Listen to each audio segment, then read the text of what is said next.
When Jungkook says, "I miss you," on stage while locking eyes with Jimin, the moment sparks a storm of secrets, hidden feelings, and a past they can't outrun. I miss you. The words fell from Jungkook's lips, not like a lyric, but like a confession. And for a fraction of a second, under the roar of the Seoul Dome's 70,000 screaming fans, silence clung between them. The spotlight sliced through the haze of stage smoke and landed right where his gaze did, on Jimin. Jimin didn't flinch, but his breath hitched. Just enough, just for anyone watching closely to notice. The music hadn't stopped, but it might as well have.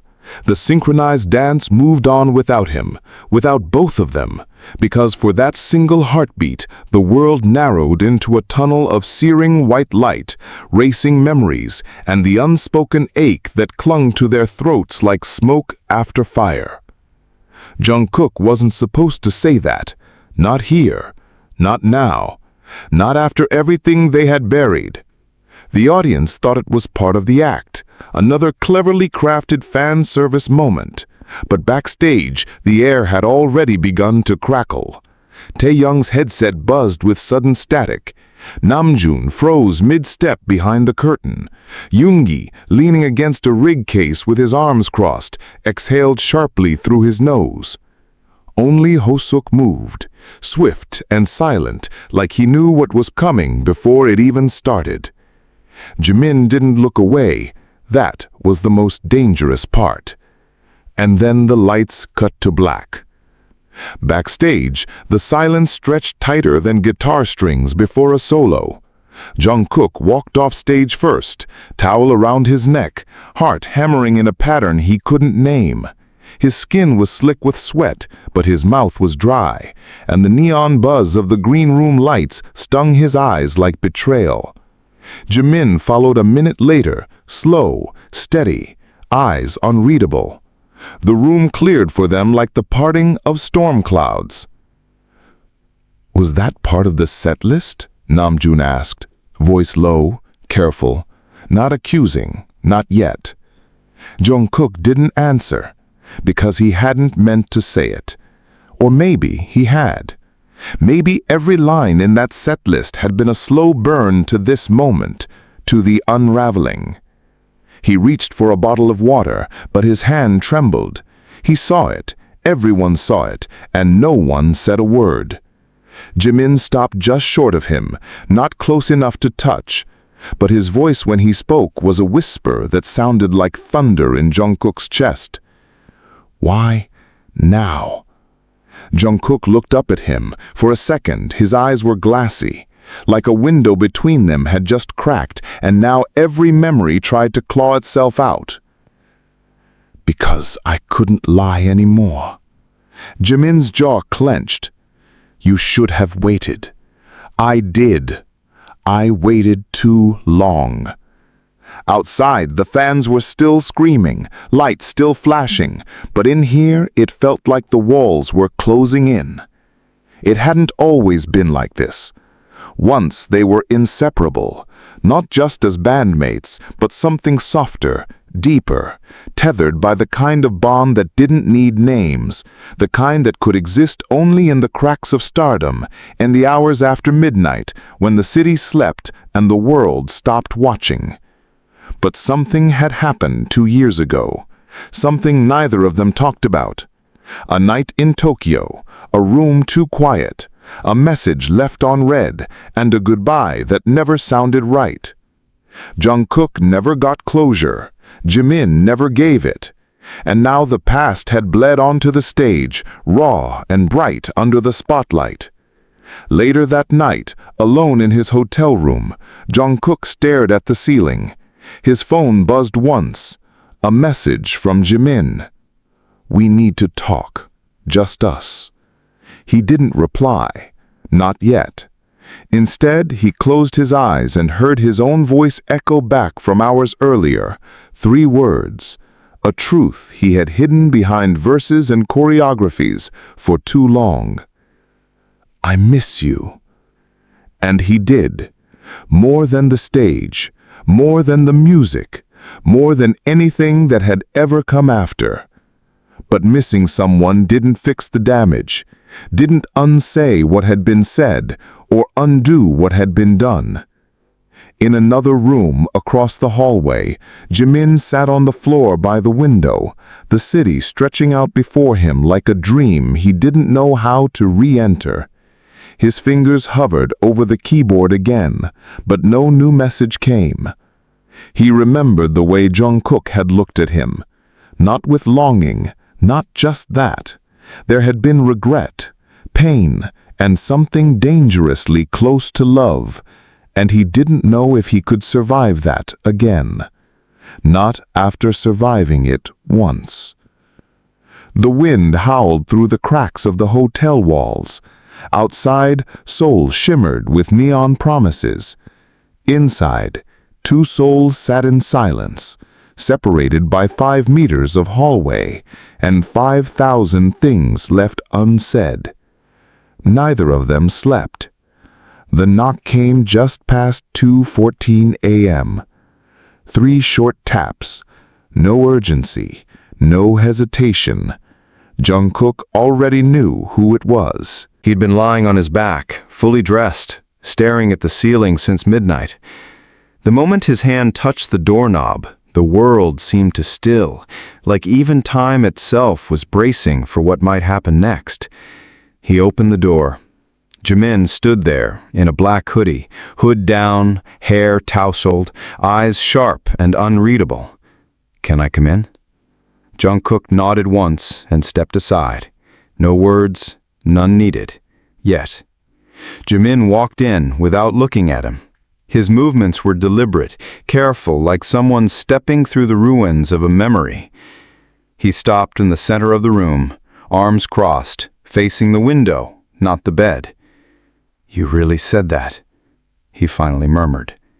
Jungkook shut the door quietly behind him. "Yeah." "And looked at me?" He leaned against the wall, still watching Jimin's back. "Because I meant it." The silence that followed was heavier than anything they'd said. Jimin turned slowly, eyes narrowed, not with anger, but with fear. Not the kind that comes from danger, but the kind that comes from hope. A terrifying hope that maybe it wasn't too late. "Why now, after everything?" Jungkook exhaled, voice tight. "Because every time we sing Spring Day, I think of you. Because every hotel room feels empty unless you're across the hall. Because I tried to forget and I couldn't, not for a second." "You left," Jimin said, quieter. "You stopped answering. You disappeared." Jungkook's eyes flickered. "You told me to." "I told you I needed space, not silence." They stared at each other then, two halves of a whole that had fractured in Tokyo and had been bleeding silently ever since. There were no more cameras now, no stylists, no scripts, just two men carrying too many words inside them. "You kissed me," Jimin said suddenly, voice like a slap against glass. The air between them pulsed. Tokyo, that night, rain against the windows, too much soju, music barely audible, a heartbeat louder than the city, and Jungkook's lips on his, soft and desperate, a question disguised as a kiss. "I know, and you didn't stop me." Jimin's eyes burned, "because I didn't want to." The air cracked, something shifted, not relief, not yet, but truth, tangible, heavy, sacred. "And then," Jimin whispered, "you ghosted me for 6 months." Jungkook stepped forward slowly. "Because it scared the hell out of me. I thought I'd ruined everything, the group, our friendship, you. I couldn't face what I felt, so I buried it under work, under music, under everything." Jimin's jaw tightened. "We weren't just a thing that happened one night. You weren't just some accident in the dark." "I know. You were the only thing that ever felt real.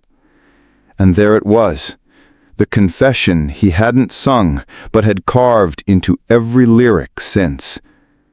Jimin broke eye contact first, not from shame, but from the weight of it all. He moved to the edge of the bed and sat down, rubbing one hand over his face. The mask he wore on stage slipped away completely. No idol, no star, just a man who had been hurt by the one person he let in too deeply.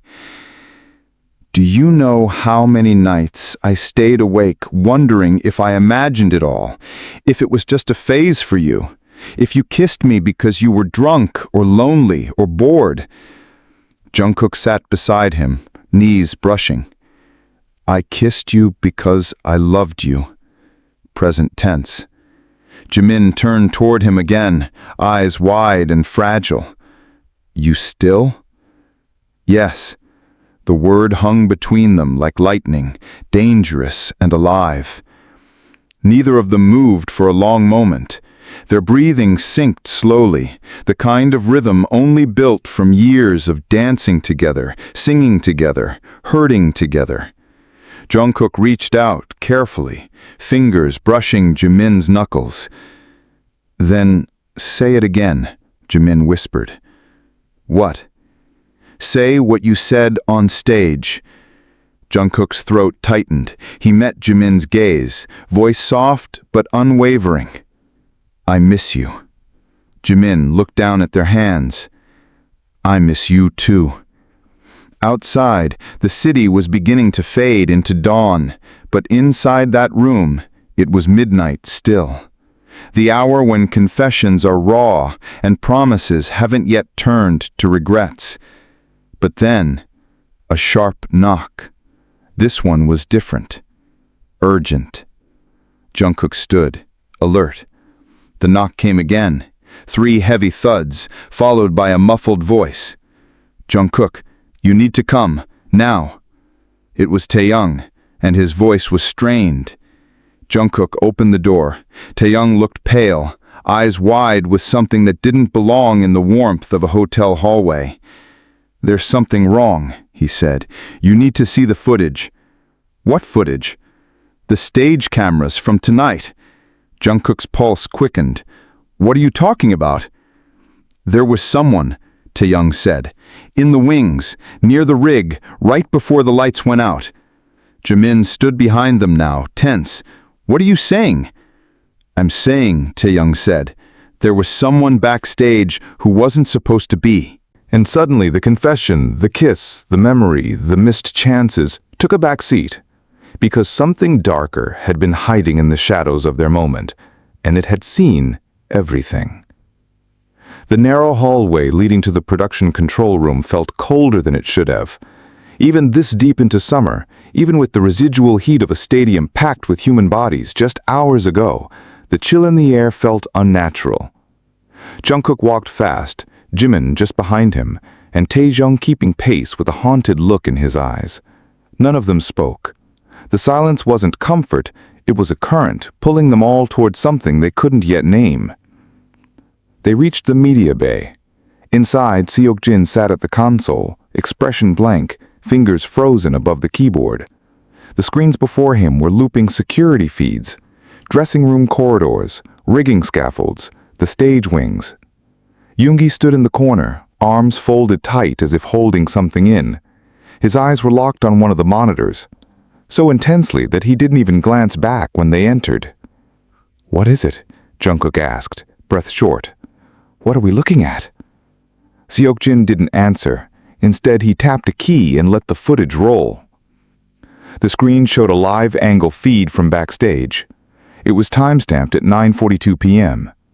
The exact moment the stage lights dimmed after Jungkook whispered, I miss you, into the mic. On the monitor, they could see Jungkook stepping back into the shadows of the wing, his silhouette crisp under the harsh rigging lights. But he wasn't alone. Just behind him, partially obscured by the lighting scaffold, stood a figure, hooded, still, watching. The shape didn't move, didn't flinch. Then, it turned its head, right toward the camera. Jimin inhaled sharply. Jungkook stepped closer to the screen. The figure wore a mask, white, featureless, smooth like porcelain. No logos, no marks, just empty, eyeless sockets staring through the lens. And then the footage glitched. Static, lines ripping across the screen. The figure vanished. "What the hell?" Jungkook muttered. "That's not part of our crew," Yoongi said finally, voice low. "I know every face backstage. No one looked like that, and they're not on any clearance list." Jimin crossed his arms, his voice steady but his fingers twitching. "So how'd they get in?" "We don't know," Taehyung said, "but security swept the area right after. No one found, no traces, nothing on exit cams." "That's not the weirdest part," Seokjin added. He clicked to another file. "Look at this." Another video played, this time from the dressing room hallway, timestamped 15 minutes before the show. The hooded figure again, walking slowly down the corridor, unnoticed, pausing briefly outside Jungkook's dressing room, and slipping something under the door. A white envelope. Jungkook froze. "I never saw anything," he said, thinking back. "I came in late, got called to soundcheck right after I dropped my jacket." "Sure?" Yoongi asked, eyes narrowing. Jungkook nodded. "Positive." Seokjin clicked again. The camera outside Jungkook's room played in reverse, frame by frame, until they could see the exact moment the envelope appeared. "That's when they left it," Jimin said. "Then where is it now?" Taehyung asked. No one moved for a moment. Then Jungkook turned, already moving back toward the elevator. Jimin followed instantly, a knot pulling tight in his chest. Back at the hotel suite, Jungkook unlocked the door with trembling fingers. He stepped inside, eyes scanning every surface. There, a white envelope, half tucked beneath the minibar tray. It hadn't been there before, had it? He approached it slowly like it might bite. Jimin hovered behind him, watching every breath. Jungkook picked it up. His name was written on the front, all caps, no punctuation. Inside, a single photo. Not paper, not digital. Polaroid. The photo showed two figures, blurred off-center, clearly taken in motion, but unmistakable. Jungkook and Jimin. In Tokyo. That night. In the hallway outside their hotel room, seconds after the kiss. Jimin's hand was still on Jungkook's chest. Jungkook's head slightly bent. A frozen moment of intimacy no one else should have seen, let alone photographed. There was something scrolled on the bottom margin of the Polaroid. 3 words. "Did you forget?" The air in the room seemed to thin. Jimin reached out and touched the photo like it might disappear, but it didn't. It was real. And so was the panic curling in his gut. "Who the hell took this?" he whispered. Jungkook didn't answer. His hands were shaking. He sat on the edge of the bed and stared at the photo like it held a code he couldn't crack. "I didn't tell anyone," he said. "About Tokyo, not even Tae." "Neither did I." Which meant someone had been watching them. Even then. "Why now?" Jimin asked. "Why show up tonight?" Jungkook looked up. "Because I said it. Said it on stage. Said it to him. In front of the world." "They were waiting," Jimin said slowly, "for something. For you to slip." Jungkook stood, the Polaroid still in his hand. "This isn't just a stalker. It's a message." Jimin's jaw clenched. "Then we need to find out what they want." Outside the window, Seoul gleamed in the darkness, but inside the hotel, the shadows had shifted. They weren't alone anymore. Not then, not now, maybe not ever.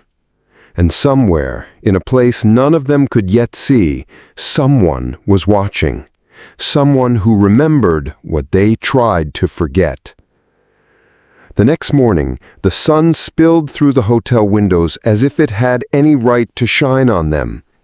Jungkook sat at the small round table, staring blankly at the Polaroid. He hadn't slept. Neither had Jimin, who was pacing by the window, arms folded so tight it looked like he was holding himself together. The photograph sat like a curse between them. Did you forget? No, neither of them had. A soft knock at the door interrupted the silence. This time, they both flinched. Taehyung stepped inside, clutching his phone. "Yoongi wants us, now. Something new came in." They followed him down the hallway. No one spoke during the elevator ride. No one breathed easy. Back in the media room, Seokjin looked pale. Yoongi was already seated, tapping a pen against the table with the kind of nervous rhythm only he ever had. Namjoon stood behind them, arms crossed, his face grim. "I decrypted a file the masked figure left on one of the backup servers," Seokjin said. "It wasn't just a video feed that glitched. It was a planted signal, hidden, embedded in the light system code." "How the hell did someone do that?" Jimin asked. "We don't know," Namjoon said.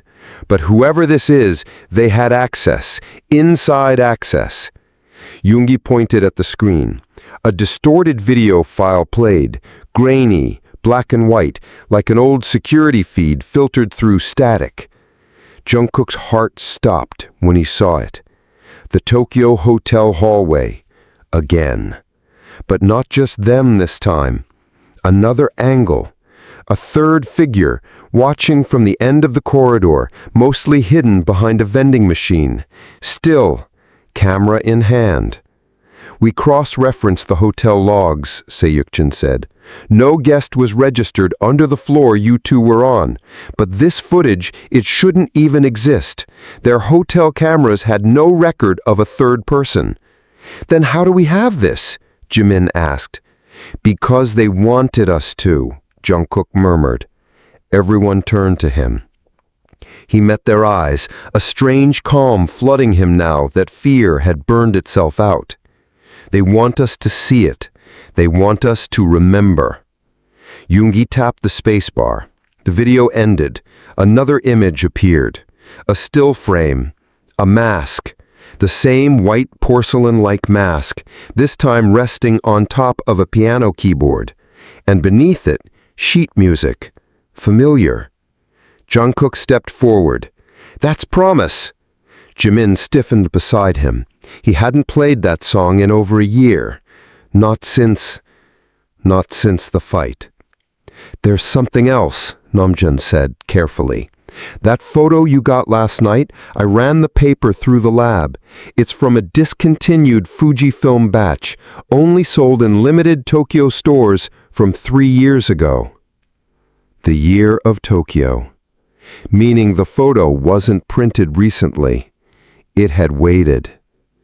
That night, the group gathered at a small private rehearsal studio, a place no fans knew about, rented last minute under an alias. They locked the doors. No staff, no lights except for the old fluorescents above. Jungkook sat at the piano, staring at the keys without touching them. Jimin sat nearby, silent, watching him. There were no masks here, no stage personas, just the ache between them, raw and unspoken. "You said you didn't stop me," Jimin finally whispered. "That night, after the kiss." Jungkook looked up slowly. "I didn't," Jimin continued, "because I wanted more." Silence pressed between them. "And when you disappeared, I didn't reach out because I thought you regretted it." "I never did," Jungkook said. "I was just scared of what it meant." "It meant everything," Jimin whispered.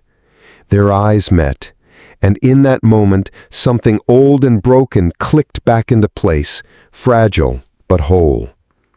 Jungkook reached for the keys, played the first note of promise.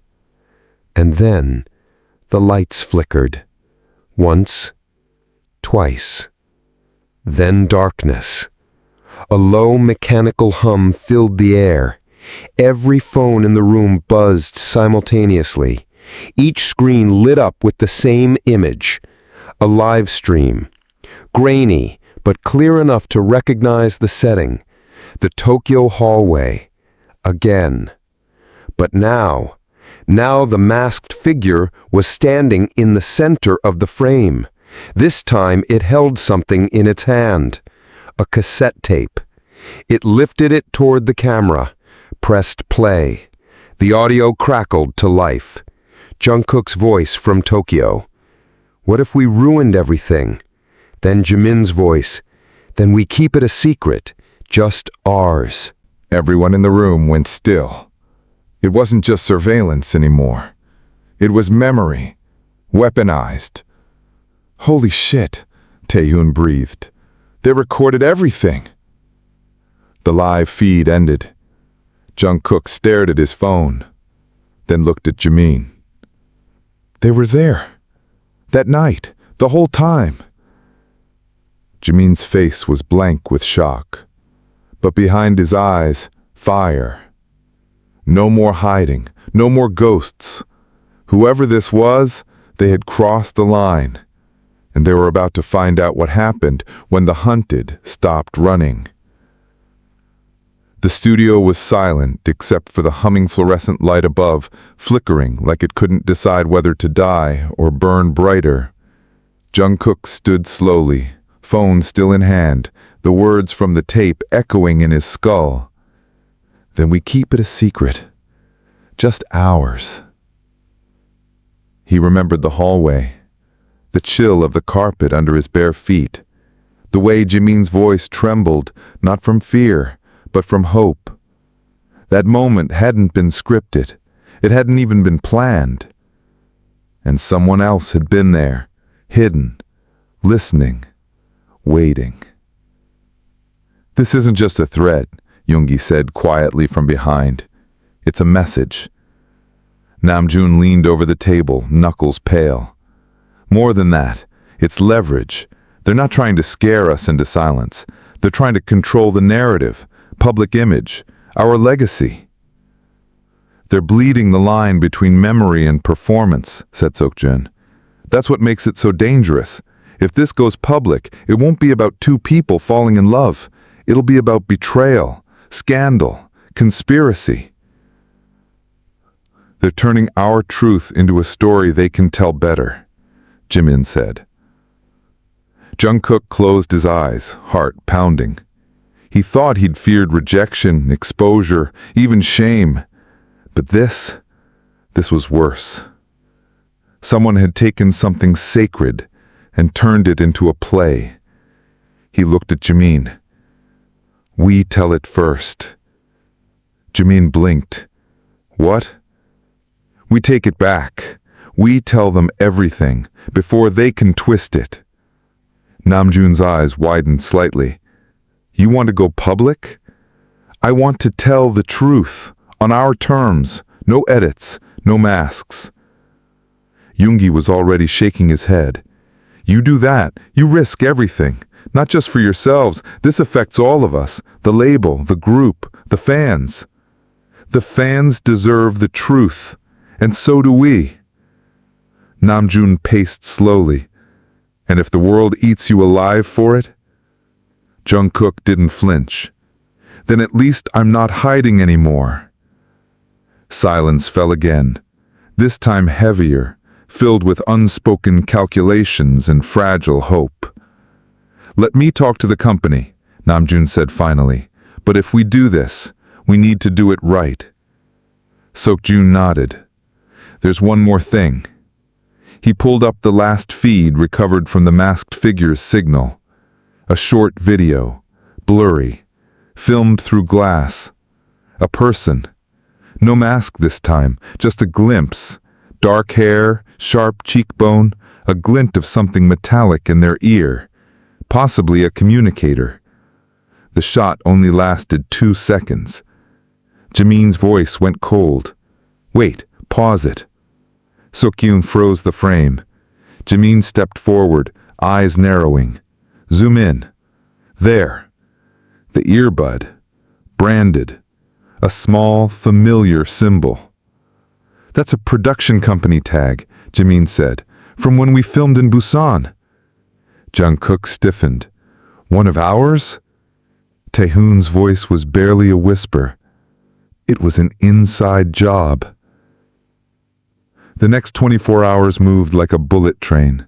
A covert meeting with the company, internal audits, legal advisors, and finally, permission, barely, to speak publicly, with limitations. The risk was high, but damage control was riskier now if the masked figure dropped their files first. The confession would be made live. No statement, no PR spin, just Jungkook and Jimin. 2 chairs, 1 camera, no filters. The night of the stream, the room was lit simply. 1 soft key light, 1 low fill. No stage, no audience, just them. Jungkook looked over at Jimin, his heart calm for the first time in years. We do this together, he said. Always, Jimin whispered back. The camera went live. 100,000 people tuned in within the first 60 seconds. Jungkook spoke first. There's something we need to say, something we've hidden, not because we were ashamed, but because we were afraid. Jimin's voice joined his, steady but raw. Afraid of how you'd see us, afraid of breaking something sacred. But maybe the only way to protect what matters is to stop hiding it. Then Jungkook looked at Jimin, just like he did on stage. I miss you, he said again. And this time, the whole world knew exactly what he meant. Later that night, after the stream ended and the internet erupted, splitting like a fault line between celebration and chaos, they returned to the hotel. Jungkook shut the door behind them and let the silence settle. The kind of silence that wasn't empty, but whole. You think we made a mistake? Jimin asked. Jungkook smiled, tired but true. I think we started a new song. Jimin leaned his head on Jungkook's shoulder. I don't want to forget anything. Not anymore. Then we won't, Jungkook whispered. Outside, the city pulsed with noise and light. But for once, the shadows were gone. The story had been theirs all along. And now, it belonged to no one else. It didn't all go quietly. The next morning, headlines blazed across every platform in a dozen languages. Jungkook and Jimin break the silence. I miss you meant everything. BTS duo reveals private truth in emotional livestream. The comments exploded, some filled with disbelief, some rage, many with love, and more than anyone had expected, with relief. For every headline trying to twist the moment into scandal, there were 10 more posts from fans who whispered, I always knew, or I saw the way he looked at him, or simply, they're free now. The company scrambled, of course. Meetings were called, lawyers consulted, endorsement contracts reviewed, revised, or canceled. A few brand deals walked away, but others stayed. Especially the ones run by people who understood what it meant to stand in the truth, even when the world wanted fiction. But the masked figure? Still missing. Even with internal investigations and security sweeps, no one was found. Not from Busan, not from Tokyo. The footage, the Polaroids, the tapes, vanished from traceable origin, as if it had all been orchestrated from behind an invisible curtain. But the threat had faded. For now. Jungkook kept the photo, the one with Jimin's hand on his chest, the one that once held a threat. Now, it was just a memory again. Months passed. The world didn't end. Neither did the music. There were complications, yes, But there were also new beginnings. Interviews came, soft ones at first, then deeper. People asked careful questions. Jungkook answered most of them with clarity, Jimin with grace. They didn't speak to everything, just enough. The fans adapted. Some left, but many stayed. Their songs, if anything, grew louder, fuller, richer, because they were real now, every lyric sharpened by experience, every harmony carrying the weight of what they'd survived. Then one night, under the glowing sky of their first post-confession tour, Jungkook stood center stage at a stadium in Berlin. The lights dimmed, the crowd screamed, and in the silence that followed, before the next track began, he turned to his left. Jimin stood there, steady, warm, with that familiar glint in his eyes. Jungkook smiled. No cameras needed it now.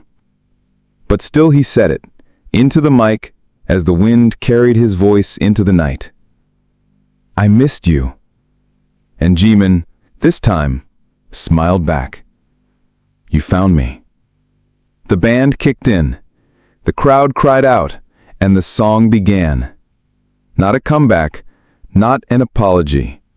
Just two people singing the truth, and meaning it, until the very last note.